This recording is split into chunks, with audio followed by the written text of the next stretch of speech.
इमाम के पीछे तिलावत करने का हुक्म क्या? ज़ोहर और असर की नमाज में हमें इमाम के पीछे सूरह फातिहा और क़िराअत करनी चाहिए या खामोश रहना चाहिए? इसी तरह मगरिब और इशा की आखिरी 2 रकतों में हमें इमाम के पीछे तिलावत करनी चाहिए या नहीं? नीज़ क्या तिलावत के अलावा बाकी अज़कार, सना, दुरूद वगैरह पढ़े जाएंगे या पूरी नमाज में खामोश रहा जाएगा? वसीम अकरम सरगोदा से। बाकी तो सारे अज़कार इमाम के पीछे पढ़ें, सूरह फातिहा और तिलावत न करें, क्योंकि सही हदीस है। अल्लामा अलबानी रहमहुल्लाह ने भी इस हदीस को सही करार दिया है कि मन कान लहू इमामुन फ़क़िराअतुल इमामी लहू क़िराअह।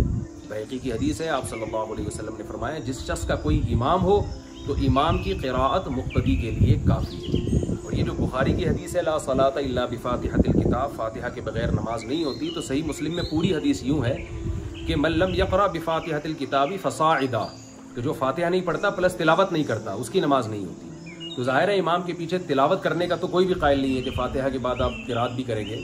तो जो इस हदीस का मतलब है वही बुखारी की हदीस का भी मतलब है। तो बुखारी की हदीस का मतलब यानी मुस्लिम की हदीस का मतलब ये हुआ कि अकेले नमाज पढ़ रहा हो तो सूरह फातिहा प्लस तिलावत, और या इमाम बना हुआ हो, मुक्तदी के लिए नहीं है, क्योंकि मुक्तदी के लिए सूरह फातिहा के बाद आगे मज़ीद तिलावत का कोई भी कायल नहीं है।